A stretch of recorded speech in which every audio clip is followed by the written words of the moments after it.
Hello friends, Lakshmi அம்மா அவர்கள் எழுதிய நாயக்கர் மக்கள் அத்தியாயம் 18.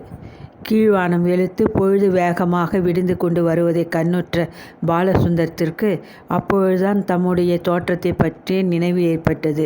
மழையில் நனைந்து சேற்றில் ஊறி மாசுபட்டு அலங்கியிருந்த தமது ஆடைகளை களைந்து வேறு உடுத்தி கொள்ளாது தாம் அப்படியே நின்று கொண்டிருப்பதை உணர்ந்து வெட்கமடைந்தவராக தோட்டத்துக்கு நெட்டடக்கி வேகமாக சென்றார்.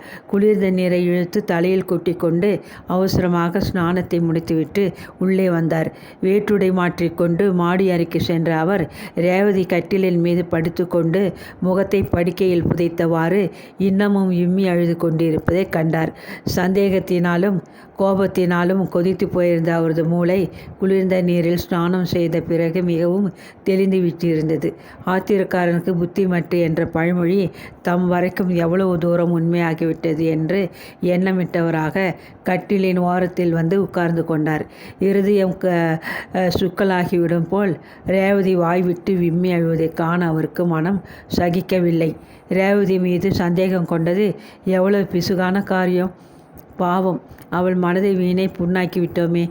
ரேவதி படித்தவள், யாருடனும் சகஜமாக பழகும் சுபாவமுடையவள்.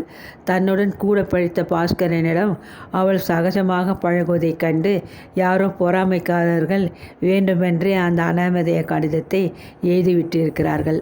அதை நம்பி சந்தேகத்தினால் மனம் குழம்பி என்ன நடந்தது என்று ஆராயாது அவசரப்பட்டு கொண்டு நிலைமையை மோசமாக்கி அவள் மனதையும் துன்புறுத்தி விட்டோமே. கபடமற்ற ஒரு பெண் மீது சந்தேகம் கொண்டது மிக தவறான செய்கை அல்லவா? அந்த பாபத்தை எங்கே கொண்டு தொலைப்பது? கடவுளே, என் புத்தி இப்படி பேதலித்து போக வேணுமா என்று பலவாறு எண்ணி வேதனைப்பட்டு கொண்டு அமர்ந்திருந்தார் பாலசுந்தரம். அவர் அருகில் வீட்டிருப்பதை அறிந்தும் அறியாதவர் போல் ரேவதி அழுது கொண்டே இருந்தாள். அவளது துயரத்தை கண்டு வெகுவாக மனம் இலகியவராக பாலசுந்தரம் குனிந்து மெல்ல விரல்களால் அவளது கலைந்த கூந்தலை ஒதுக்கினார். மின்சாரத்தினால் தாக்குண்டவள் போல் ரேவதி துள்ளி உட்கார்ந்து கொண்டாள். ரேவதி, மன்னித்துக்கொள் என்று உன் கால்களில் விழுந்து கெஞ்சாத குறையாக வேண்டிக் கொண்டு விட்டேனே. இப்படி நீ அழுது மனதை அலட்டி கொள்வது முறையா? சொல் என்று கேட்டார் மிகவும் அன்புடன். உங்களிடம் நான் எதுவும் தர்கிக்க விரும்பவில்லை. என்னை தனியே இருக்க விடுங்கள், அது போதும் என்று பதிலுக்கு சீறினாள் கண்ணீரிடைய ரேவதி. அவளது கோபம் சுலபத்தில் தணிந்து விடாது என்பதை முந்தைய பல அனுபவங்களினால் நன்கு அறிந்திருந்த அவர், நீ இப்படி அழுது கொண்டிருந்தால் உனது உடம்பிற்கு ஒத்துக்கொள்ளாது. பிறகு ஜுரம் வந்து துளைந்தால் இந்த சுத்த பட்டிக்காட்டில் வைத்திய வசதியின்றி திண்டாட நேரிடும். அதனால் சொல்கிறேன் என்றார் மெல்லிய குரலில். ஆகா, என்ன கருணை என்று இகழ்ச்சியாக சூழ் கொட்டிய ரேவதி முகத்தை விருக்கென்று மறுபுறம் திருப்பிக் கொண்டாள். அவளது கோபம் தனிய 2 நல்ல வார்த்தைகள் பேசியது போதும், பிறகு பார்த்து கொள்ளலாம் என்று எண்ணமிட்ட பாலசுந்தரம் மேலே விவாதிக்காது விருப்பமின்றி மெல்ல இறங்கி கீழே வந்தார். பொழுது விடிந்து சிறிது நேரம் ஆகியும் வழக்கமாக காணப்படும் சந்தடிகள் இன்றி வீடு மிகவும் அமைதியாக இருப்பதை கண்டார். கூடத்தை தாண்டி சமையலறை அருகில் வந்ததும் உள்ளே பேச்சு குரல் கேட்பதை உணர்ந்து மெல்ல எட்டி பார்த்தார். முகத்தை கரங்களால் மூடிக்கொண்டு சித்ரா தரை மீது உட்கார்ந்து கொண்டு விசித்து அழுது கொண்டிருந்தாள். அடுப்பை மூட்டுவதில் முனைந்திருந்த கோதையம்மாள், என்னத்திற்கு அழ வேண்டும்? செய்தது என்னவோ தப்பு, இப்படி செய்யலாமா என்று யோசித்து பார்க்க வயசாகலையா? அழுதா எல்லாம் சரியாகிவிடமா? என் தலையெழுத்து. இந்த அவமானத்தை அனுபவிக்கணும்னு இருந்தது. சரி, அழுகையை நிறுத்திவிட்டு புழக்கடையிலிருந்து ஒரு பிடி ஓலை எடுத்து வா. இந்த சனியன் பிடித்த அடுப்பு எரிய மாட்டேங்குது என்று அதட்டி கொண்டிருந்தாள். பதிலளிக்காத அந்த சிறுமி ஓவென்று திக்கி திணறி அழுவதைக் கண்ட பாலசுந்தரத்திற்கு பொறுக்க முடியவில்லை. உள்ளே நுழைந்து மகனை கண்டதும் கோதையம்மாள், என்னப்பா, கொஞ்சம் பொறு, ஒரு நொடியிலே காப்பி பலகாரம் தயார் செய்து விடுகிறேன். நிதம் இத்தனை நேரத்தில் எல்லாம் முடிந்திருக்கும். இன்னைக்கு விடுகிற போதே அமர்க்கலத்தோடு விழுந்ததினாலே நேரமாயிடுச்சு என்று அலுப்பாக பேசினாள். என்னத்திற்காக எல்லோரும் இப்படி ஏதோ பெரிய காரியம் நடந்துவிட்டது போல் முகத்தை தூக்கி வைத்து கொள்ள வேண்டும் என்ற உரிமையுடன் அதட்டிவிட்டு பாலசுந்தரம் சித்ராவின் பக்கம் திரும்பி, எழுந்திரம்மா, முகத்தை துடைத்துக்கொள், அழாதே. அழுதால் உன்னை நான் நாகேந்திரத்துக்கு கூட்டிக் கொண்டு போக மாட்டேன். உன் சித்தி மாடியில் இருக்கிறாள், உன்னை வர சொன்னால். போய் பேசி கொண்டிருப்போ என்று சமாதானப்படுத்தினார். கண்ணீரை துடைத்து கொண்ட சித்ரா தனது சிறிய தந்தையை நிமிர்ந்து பார்க்கவும் மனம் கூசியவளாக எழுந்து அறையை விட்டு வேகமாக வெளியே ஓடிவிட்டாள். அவள் சென்ற பிறகு பாலசுந்தரம் தொண்டையை கனைத்து கொண்டு கடுமையான குரலில், என்னம்மா நடந்து விட்டது? ஒரே அடியாக அழைத்து கொள்றீங்க. சித்ரா அறியா பெண். அந்த பையன் மேல் பிசுகு சொல்வதற்கு இல்லை. வயது கோளாறு காரணமாக தவறி நடந்து விட்டான். அவனுக்கு பெண் கொடுக்க உங்களுக்கு பூர்ண திருப்தி. அவனுக்கும் சித்ராவை கட்டிக்கொள்ள ரொம்பவும் ஆசை. இடையில் அவசரப்பட்டு கொண்டு வந்த இடத்தில் தவறி நடந்து விட்டான். ரேவதியிடம் இதுவரை மாடியில் இதை பற்றி தான் பேசி கொண்டிருந்தேன். என்னுடைய பதற்றத்தினால் வீணாக ஒரு கல்யாணம் நின்று விடப் போகிறது என்று அவள் ரொம்பவும் வருத்தப்பட்டு கொள்கிறாள். என்னவோ ஒரு சிறு பிசுகு நடந்துவிட்டது என்று விட்டு தள்ளாமல் ரொம்ப கலாட்டா பண்ணி கொண்டு இருக்கிறீர்களே, இது நன்றாகவே இல்லை என்றார். காலகாலத்திலே பெண்களுக்கு கல்யாணம் பண்ணி வைக்கவிட்டால் என்ற கோதையம்மாள் முடிக்க முன் குடிமூழ்கி போய்விடும் இல்லையா? உலகப்போக்கு தெரியாமல் நீங்கள் பேசுகிறீங்க. படிக்கிற பெண்கள் எத்தனை பேர் இந்த காலத்தில் தாங்களே வரன் பார்த்து நிச்சயம் செய்து கொள்கிறார்கள் தெரியுமா? அது கிடைக்கிறது. சீக்கிரம் காப்பி பலகாரம் தயார் செய்யுங்கள். அந்த பையன் ஊருக்கு புறப்படும் நேரமாகிவிட்டது என்றார் சிறிது கோபத்துடன் பாலசுந்தரம். கோதையம்மாள் வியாக்குலத்துடன் பெருமூச்சிருந்தாள். நான் என்ன கண்டேன்? பழைய காலத்து கட்டை. எனக்கு இதெல்லாம் வெறுப்பாக தான் தோணுது என்று முணுமுணுத்துவிட்டு அடுப்பை கிண்டிவிட ஆரம்பித்தாள். தாயாரை ஒரு வழியாக சமாதானப்படுத்திய பாலசுந்தரம் அங்கிருந்து வாயில் பக்கம் சென்றார். வாயில் அறையில் பாஸ்கரன் வெளியே புறப்பட ஆயத்தமாக நின்று கொண்டிருப்பதை கண்டார். முதல் நாள் இரவு தாம் செய்த அமர்க்கலத்திற்கு பிறகு அவனை நேருக்கு நேர் பார்க்க கூட அவருக்கு மிகவும் சங்கோஜமாக இருந்தது. என்ன, கிளம்பிவிட்டா போல் இருக்கிறதே. அம்மா அவசரமாக காஃபி தயார் செய்து கொண்டு இருக்கிறாங்க என்றார். முகத்தில் வலுவில் ஒரு அசட்டு புன்னகை தெரிவித்து கொண்டு, சாப்பிட நேரமில்லை, நாயக்கர் எங்கிருக்கிறார் என்று பார்த்து சொன்னால் நலமாக இருக்கும். உங்களிடம் விடை பெற்றுக் கொள்கிறேன். அவரிடமும் விடை பெற்று கொண்டு போக வேண்டும் என்றான். வாடியிருந்த அவனது வதனத்தையும் துயரம் தேங்கிய அவனது குரலையும் கவனித்த பாலசுந்தரத்திற்கு அவர் செய்த பிசுகை இன்னும் பயங்கரமாக புலப்பட்டது. ஒரு கணம் பொறுக்க முடியாது அவசரப்பட்ட ஆத்திரத்தில் கூவியதனால் ஏற்பட்ட விபரீதம் அனைவரையும் துயரத்திலே ஆழ்த்திவிட்டது என்று எண்ணி பச்சதாபமடைந்து போன அவர் தாம் செய்த பிசுகை எப்படியாவது நிவர்த்தி செய்து விடுவது என்று தமக்குள்ளேயே தீர்மானித்தவராக வேகமாக பின்கேட்டிற்கு நாயக்கரை தேடிக்கொண்டு சென்றார். தாழ்வாரத்தில் நாயக்கர் குனிந்த தலையுடன் சிந்தனை மிக்கவராக முன்னும் பின்னும் உலாவிக் கொண்டிருந்தார். பல் துளைக்கு விட்டு வாருங்கள், அம்மா காஃபி தயார் செய்து விட்டார்கள் என்று அன்புடன் அழைத்தார் தம்பி. சாப்பிட்டால் போகிறது, அவசரம் என்ன என்று விரக்தியாக பதிலளித்தார் நாயக்கர். இங்கே வந்து ஏன் நின்று கொண்டிருக்கிறீர்கள்? பல் துளைக்கி விட்டு காஃபி பலகாரம் எடுத்துக்கொள்ள வாருங்கள். அந்த பையன் ஊருக்கு புறப்பட காத்திருக்கிறான். என்ன இருந்தாலும் வீட்டுக்கு வந்திருக்கும் விருந்தாளியை நாம் உதாசீனம் செய்து அனுப்ப முடியுமா என்று தம்பி விடாப்படையாக கேட்டார். என் மனது ஒரேடியாக கலங்கி போயிருக்கிறது. இந்நிலையில் அவனிடம் நான் என்ன பேச முடியும்? அவனை நீயே கவனித்து அனுப்பு அப்பா. எனக்கு அவனை சந்திக்க விருப்பமில்லை என்று வருத்தத்துடன் பேசினார் அண்ணன். அண்ணா, நீங்கள் இப்படி பேசுவது எனக்கு அதிசயமாக தான் இருக்கிறது. இப்பொழுது என்ன நடந்துவிட்டது? இவ்வளவு துயரம் அடைவதற்கு? பையனை நமக்கு பிடித்திருக்கிறது, பையனுக்கு பெண்ணை பிடித்திருக்கிறது. அவசர புத்தியினால் கொஞ்சம் துணிச்சலாக நடந்து கொண்டு விட்டான். அவனும் மன்னிப்பு கேட்டுக்கொண்டு விட்டான். வீணாக குட்டையை குழப்பி காரியத்தை விபரீதமாக்குவதை விட்டு இதை பாராட்ட இருப்பதுதான் முறையாகும். எனக்கு எப்பொழுதுமே அவசர புத்தி தான். முக்கியமான ஒரு தஸ்தாவேஜியை இங்கே வைத்துவிட்டு பாதி வழியில் ஞாபகம் வரவே திரும்பி வந்தேன். நான் அப்படி திரும்பி வந்திருக்காவிட்டால் ரேவதி நிலைமையை அழகாக சமாளித்து கொண்டிருப்பாள். சித்ராவும் பாஸ்கரனும் அகால வேளையில் பேசிக்கொண்டு நிற்றதை கண்டு சட்டென சந்தேகத்தில் கோபம் தாளாது அவர்களை கடிந்து கொண்டு கத்திவிட்டேன். கொஞ்சம் நிதானமாக இருந்து நானே மெல்ல உள்ளே வந்து அவர்களை கண்டித்திருந்தால் விஷயம் அம்பலத்திற்கு வந்திருக்காது. நடந்தது நடந்துவிட்டது. அதை திரும்ப மாற்றுவது என்னவோ முடியாது.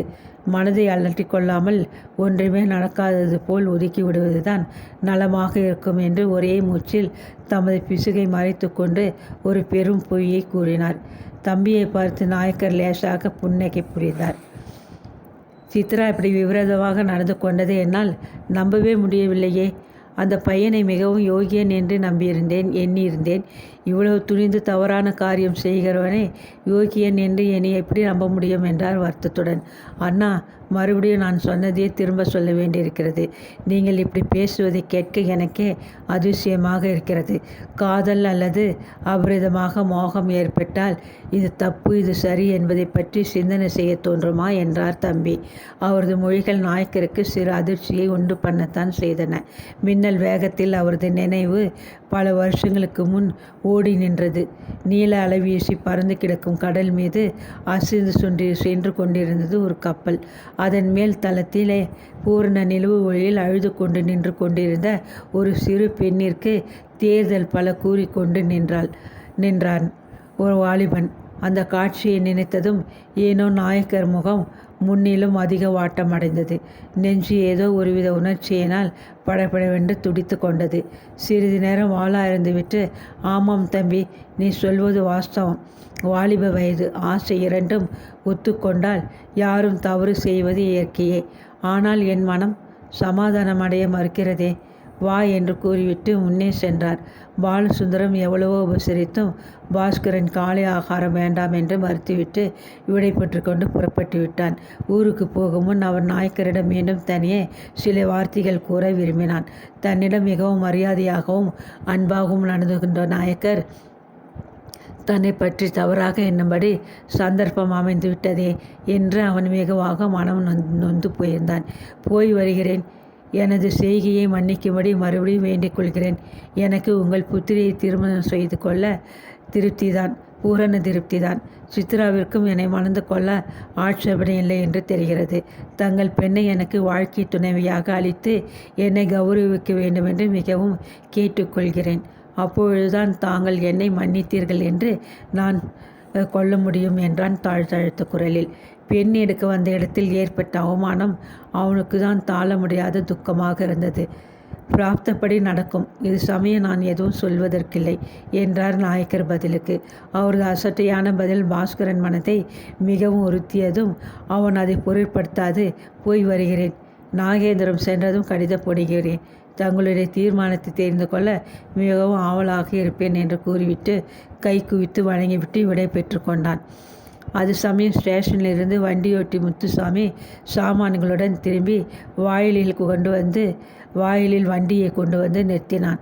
அவன் எதுவும் பேசும் முன் பாலசுந்தரம் விரைவாக வாயிலுக்கு சென்று சாமான்களை உள்ளே கொண்டு வந்து வைத்துவிட்டு, இந்த ஐயாவை கொண்டு போய் அடுத்த கிராமத்தில் விட்டு வா என்று உத்தரவிட்டார். நாயக்கருக்கு பதில் தாமே பாஸ்கரனை மிகவும் உபசரித்து வண்டியில் ஏற்றி கொஞ்ச தூரம் வரை கூடவே நடந்து சென்று வழி அனுப்பிவிட்டு திரும்பி வந்தார். பாலசுந்தரம் அப்பொழுதுதான் அவர் மனம் சிறிது நிம்மதியடைந்தது. கணவன் கீழே இறங்கி சென்றதும் ரேவதி முகத்தை துடைத்து கொண்டு ஜன்னல் வழியே தோட்டத்தை பார்த்தாள். வீட்டிற்குள்ளிருந்து வேகமாக ஓடி வந்த சித்ரா கிணற்று மேடை மீது கைப்பிடி சுவரின் மேலே அமர்ந்து கொண்டதை கவனித்தாள். அன்றைய இரவு சம்பவத்திற்கு பிறகு சித்ராவை முதலாக அப்பொழுதுதான் அவள் பார்க்க முடிந்தது. அந்த அசட்டு பெண் பாட்டியிடம் ஏதாவது உளறிவிடுமுன் அவளை கண்டு எச்சரிக்கை செய்ய வேண்டியது முதல் வேலை என்று எண்ணிய ரேவதி வேகமாக கீழே இறங்கி பின் கெட்டிற்குள் ஓடினாள். சித்ரா, இங்கே இருக்கிறாய்? உன்னை காணவில்லையே என்று பார்த்தேன் என்று மெல்லிய குரலில் வினவியபடியே சித்ரா அருகில் வந்து நின்றாள் ரேவதி. தலை தூக்கி சித்தியை பார்க்க கூட சித்ராவுக்கு பிடிக்கவில்லை. கோபம் அல்லது வெட்கம் என இனம் புரியாத உணர்ச்சியிலே உள்ளம் நொந்து போயிருந்த அந்த சிறுமி ஆமாம் சித்தி என்றால் துக்கத்தில் தடைப்பட்ட குரலில். அருகில் வந்து சுவாதீனமாக உட்கார்ந்து கொண்ட ரேவதி வியர்வியினால் நனைந்து குளிர்ந்திருந்த சித்ராவின் கரங்களை தன் கைகளில் எடுத்துக்கொண்டாள். அவைகளை மிகவும் அன்புடன் வருடிக்கொண்டு, சித்ரா, என் கண்ணே, உனக்கு நான் என்ன கைமாறு செய்ய போகிறேன் தெரியவில்லை. சமயத்தில் என்னை சித்தப்பாவிடமிருந்து காப்பாற்றினாய். நீங்கள் இருவரும் எனக்காக ஒரு பெரும் பொய்யை சொல்ல நேர்ந்தது. அவரும் பாவம் என்ன செய்வதென்று தெரியாமல் ஒரு பொய்யை கூறிவிட்டார். நீயும் நான் சொன்னதை ஆமோதித்து என்னை காப்பாற்றிவிட்டாய். என்னால் உனக்கு வீண் வசவு கிடைத்தது. உனது உதவியை நான் உயிருள்ள வரை மறக்க மாட்டேன் என்று உணர்ச்சி பொங்க கூறிய ரேவதி சித்ராவின் முகத்தை அன்புடன் நிமிர்த்தி நெற்றி மீது புரண்டு கொண்டிருந்த அவளது கூந்தலை கைகளால் ஒதுக்கிவிட்டு அவளை மிகவும் பரிதாபமாக பார்த்தாள். தன்மேல் ஒரு பழியை சுமத்தி கொண்டாவது சித்தப்பாவின் கோபத்திலிருந்து தப்பி வைத்தோமே என்று எண்ணி உள்ளூர உவகையடைந்த அந்த பேதை சிறுமி, சித்தி, அவர்கள் எல்லோரும் என்னை தவறாக எண்ணிக்கொண்டு விட்டார்கள். எனக்கு வெட்கமாக இருக்கிறது என்று லஜ்ஜையுடன் கூறிவிட்டு கண்களில் அரும்பிய நீரை துடைத்து கொண்டாள். நீ ஏன் வெட்கப்பட வேண்டும்? தகாத காரியம் செய்து விட்டாயா? ஒன்றுமில்லை, ஏதோ ஒரு பொய்யை என் பொருட்டு சொன்னாய். மேலும் பாஸ்கரன் உன்னை மணந்து கொள்ளப் போகிறார், அதனால் பாதகமில்லை என்று கூறிய ரேவதி அன்புடன் அச்சிறுமியை அணைத்து கொண்டாள். அத்துயர நிலையிலும் சித்ராவின் முகம் பாஸ்கரன் என்ற பெயரை கேட்டதும் லேசாக சிவந்தது. அதை கவனிக்காதவள் போல் ரேவதி அசட்டையாக இருந்துவிட்டாள். அன்று சாயங்காலம் ஞானசுந்தரம் மறுபடியும் மாடிக்கு வந்தபொழுது தமது மனைவி வீட்டில் சாமான்களை வைத்து அடுக்கி கொண்டிருப்பதை கண்டார். இது என்ன இது என்று அவர் வினவியதற்கு, ஊருக்கு புறப்படுகிறோம், நாளைக்கு வண்டிக்கு போய் ஆக வேண்டும். இனி இங்கே என்ன வேலை என்றால் எரிச்சலுடன் ரேவதி. இனிமேல் தான் எனக்கு இங்கே அதிக வேலை இருக்கிறது. குறைந்தது ஒரு வாரமாவது நாம் தங்க வேண்டியிருக்கும் என்றார் பாலசுந்தரம். ஏன் இதுவரை செய்த ரகளை போதாதென்று என்னை அவமானப்படுத்துவா என்று சுட சுட கேட்டாள் ரேவதி. இந்த கல்யாணத்தை முடித்துவிட்டு தான் அப்பால் நகருவது என்று முடிவு செய்துவிட்டேன். அதனால் இங்கே ஒரு வாரமாவது நாம் தங்க நேரிடும் என்றார் அவர். யாரோ தலையில் அக்கினி புழம்பை வாரி கொட்டுவதைப் போன்ற ரேவதிக்கு ஒரு பயங்கர உணர்ச்சி ஏற்பட்டது. அவர்கள் வீட்டு விஷயத்தில் தலையிட்டு இத்தனை அமர்க்களை படித்தது போதாதா? உங்களுக்கு என்ன கல்யாணத்தை பற்றி இல்லாத அக்கறையெல்லாம்? பிசுக்கு பிறகு ஏதாவது வம்பில் மாட்டிக்கொள்ளவா என்றால் ஆத்திரத்துடன். பாஸ்கரனுக்கும் சித்ராவுக்கும் எப்படியாவது கல்யாணத்தை நடத்தி வைக்க முடிவு செய்துவிட்டேன். அதுதான் எனது பிசுகிற்கு சகந்த பிராயச்சித்தமாகும். நடக்கவிருந்த இக்கல்யாணம் எனது தவறினால் நின்று விடுமானால் அது நான் செய்து